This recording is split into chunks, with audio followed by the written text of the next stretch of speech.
بأن أنتم إخوان رسول الله صلى الله عليه وسلم يحبكم وتحبونه، ويود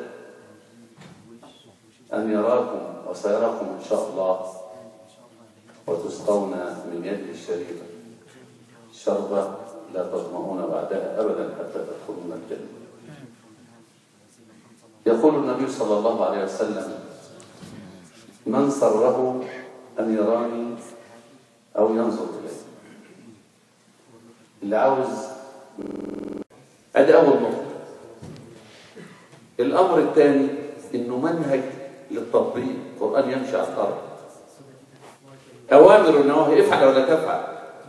ربنا نزل القرآن كتالوج للحياة، نظام نسير عليه نستقيم عليه. يبقى أول حاجة نفهم الإسلام الفهم الصحيح الشامل، عبودية لله، الإسلام نظام شامل يتناول مظاهر الحياة جميعا. الأمر الثاني لابد أن نطبقه في كل شأن من شؤون الحياة. الدين مش صلاة وصوم فقط. سورة البقرة وسورة النساء وسور كثيرة بتتكلم على الحياة المنزلية. شوفوا سورة النور، حتى استئذان، حتى الخدم، مواعيد اللي كذب، الخطبة زي الرجل يخطب امرأة، العقد، المهر، الطلاق، الرضاعة، الحيض، كلام في الشؤون اللي احنا مش واخدين بالنا منها أكثر من الكلام عن الصلاة والصوم والحج. إذن الدين شامل للحياة كلها.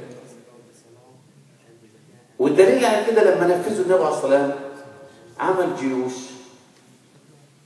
وعمل دولة وفتح بلاد وعمل قضاء وعمل أسواق وحلال وحرام وعلاقات خارجية، نظام شامل للحياة. هو النبي عليه الصلاة والسلام فاهم الإسلام ولا مش فاهمه؟ لما طبقه بقى رئيس دولة عظيمة،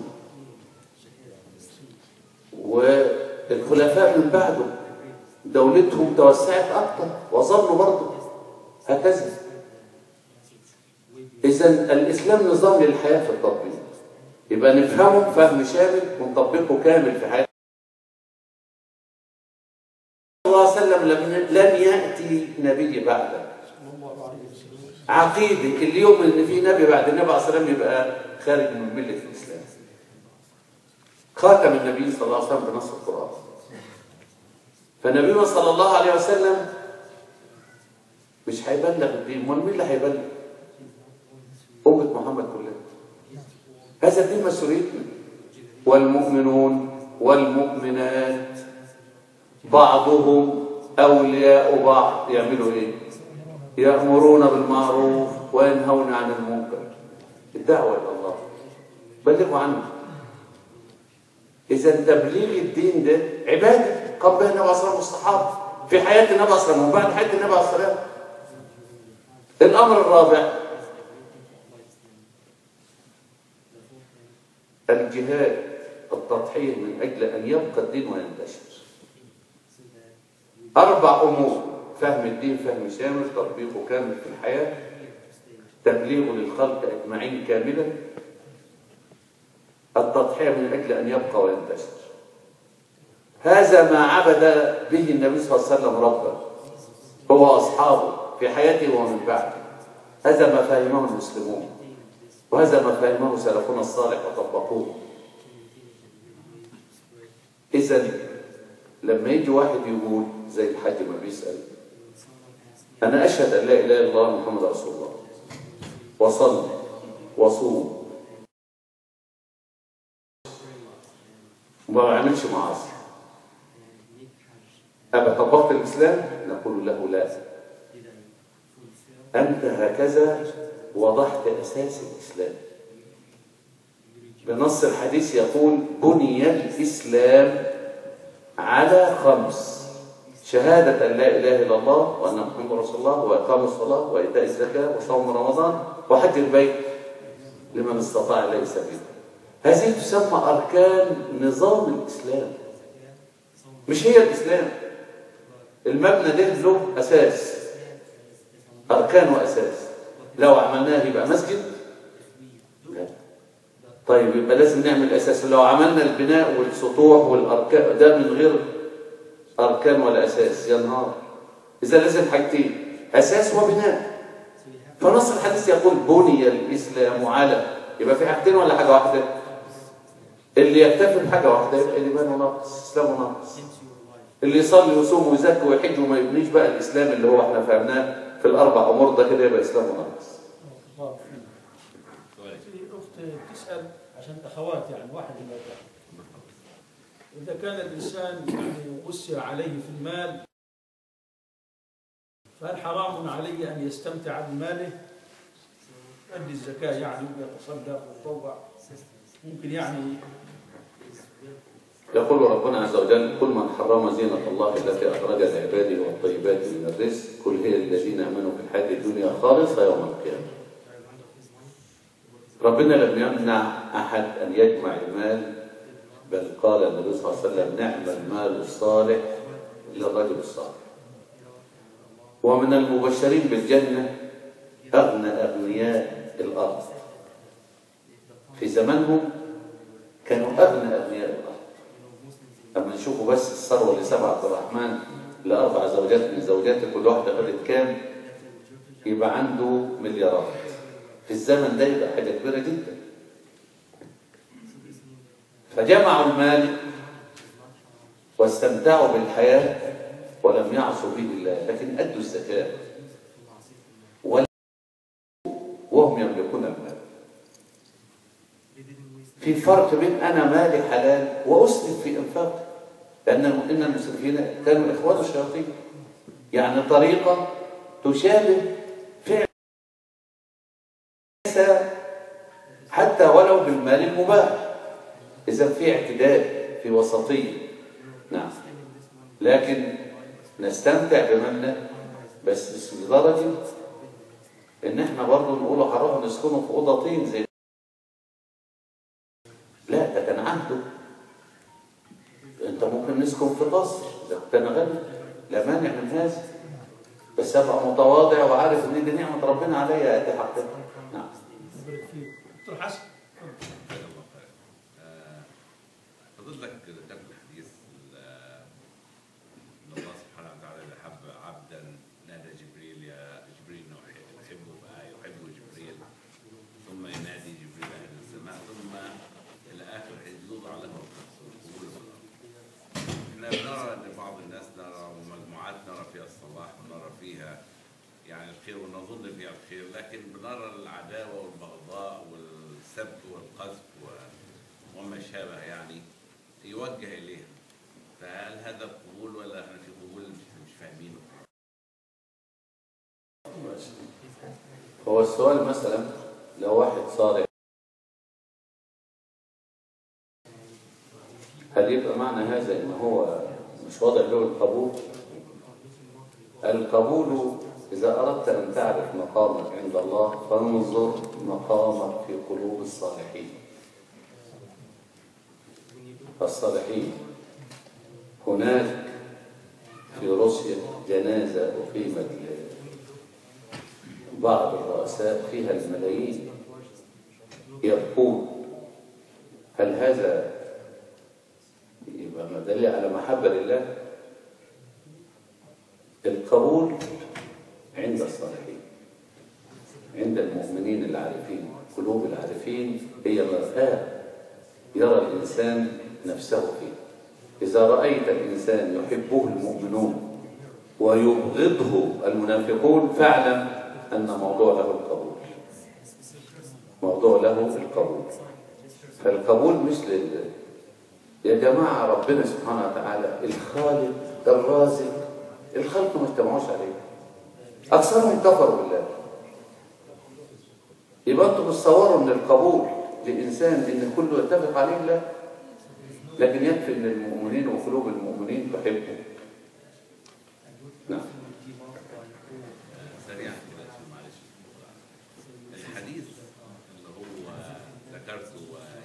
وزر العلماء الدنيا تساوي عند الله جناح بعوضة ما سقى منك. الحديث ده مقامه ايه؟ ضعيف؟ صحيح؟ لا، حديث صحيح. حديث صحيح. حديث صحيح وأمثال بس. هذا الحديث مش بيوقف في الدنيا. خلي بالكم، الصراع بين الظالمين وبين المؤمنين على الدنيا مش على الدين. ليه؟ لأن حزب الشيطان يريد أن يأخذ الدنيا ليعصي الله بها ويرضي الله فيها. حزب الشيطان كله يريد أن يملك الدنيا. ليه؟ عشان يعصي ربنا، شياطين الإنس والجن، وعشان يظلموا فيها خلق الله. تأتي رسالة السماء للمؤمنين ويقول خذوا الدنيا منه. وهذا ما فعل النبي صلى الله عليه وسلم واصحابه، خدوا الدنيا منه بس ما خدوهاش نفسهم، خدوها ليطبقوا شرع الله وعدل الله، ان الله يأمر بالعدل، وليطيعوا الله في هذه الدنيا. نعم. الإخوة عندي سؤال، في أختها تسلم الليلة إن شاء الله. أحد الإخوة عندي سؤال صدق. حضرتك أستاذنا قلت في الحديث النبوي إنه الرسول عليه الصلاة والسلام قال اشتقوا لإخوتي، والمقصود بإخوته الجموع الحالية موجودة. انتم ان شاء الله. احنا إخوة الرسول عليه الصلاة والسلام. لماذا سلط علينا يعني أكثر شعوب الأرض كرها للإسلام والمسلمين واضطهادا؟ أحباب رسول الله صلى الله عليه وسلم لازم ربنا عز وجل يختبرهم بصراعهم ضد عدو. إن الشيطان لكم عدو فاتخذوه عدوي وعدوكم.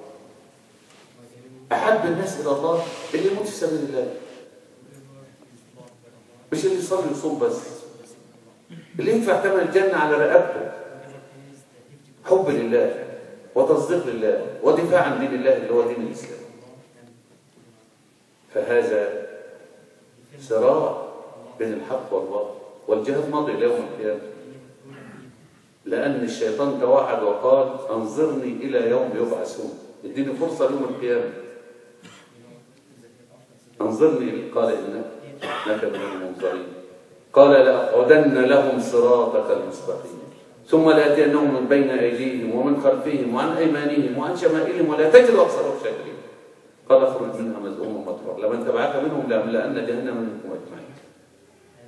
في وعيد وتوعد من إبليس اللعين. والمؤمنين بينقذوا البشر من النار، بينقذوهم من أعداء الله، يدعو حزبه ليكونوا من أصحاب السعير. والشيطان وحزبه مش هيسيبوهم. عشان كده أحسب الناس أن يتركوا أن يقولوا آمنا وهم لا يفتنون. اختبروا؟ لا، لازم الاختبار. وأشد الناس ابتلاء في الله رب العالمين الأنبياء، والأمثل فالأمثل. الصراع قائم يا جماعة، والجهاد ماضي إلى يوم القيامة. صراع جهاد بالحق من غير ما نظلم حد. نعم. بارك الله فيك. إن شاء الله يا أخواننا، يعني سنختم هذه الليلة المباركة وهذه المحاضرة الطيبة إن شاء الله. قبل ختامها هناك أخت أماندا ستسلم الليلة إن شاء الله على يد الشيخ. تكبير إن شاء الله. الأخت أماندا نعطيها الميكروفون، الشيخ يلقنها الشهادة إن شاء الله.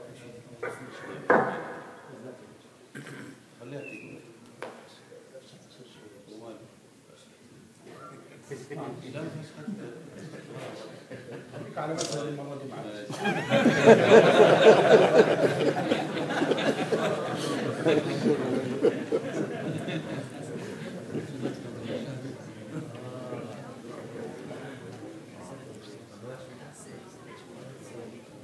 حد هيترجم له؟ عربي يعني.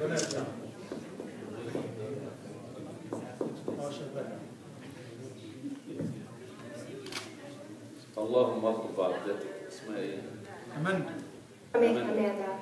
اللهم الطف بها يا رب العالمين، اللهم بارك فيها يا رب العالمين، اللهم اجعلها لحظة تنتقل من الكفر إلى الإيمان ومن الظلمات إلى النور، اجعلها صادقة لله يا رب العالمين. قولي يا أختي أشهد أن لا إله إلا الله وأن محمدا رسول الله. أصبحت مؤمنة يا أختي. تكبير! تكبير! تكبير! الله أكبر! طبعا يا بنات فوق إن شاء الله نباركولها إن شاء الله. بارك الله فيكم. بارك الله فيكم. إن شاء الله هنجيب لكم الحلويات أخي العراق. وزع عليكم حلويات إن شاء الله. نسأل الله العظيم رب العرش الكريم أن يجعل اجتماعنا هذا اجتماعا مرحوما، وأن يجعل قولنا وعملنا فيه متقبلا مبرورا، ولا يجعل فينا ولا معنا ولا من حولنا ولا في بيوتنا شقيا ولا محروما. اللهم اربط على قلوبنا بالإيمان، نضر وجوهنا بالإسلام. نسألك اللهم أن ترزقنا العافية في أبداننا، واليقين في قلوبنا، والشكر في صدورنا، والنور في أبصارنا، والبركة في أولادنا، والسكينة في بيوتنا، والسلامة في طرقنا، والسعة في أرزاقنا، وأن تجعل خير أعمالنا أواخرها، وخير أعمالنا خواتيمها، وخير أيامنا يوم أن نلقاك. إخواني الأكارم إن شاء الرحمن السبت القادم سوف تكون الحلقة الرابعة من سلسلة الدروس التي بعنوان كيف نربي أبناءنا. الحلقة الرابعة من سلسلة الدروس التي بعنوان كيف نربي أبناءنا. إن شاء الله الشاهد يبلغ الغائب، ونحرص جميعا على الحضور. وصلوات الله على حبيبنا المجتبى ونبينا المصطفى سيدنا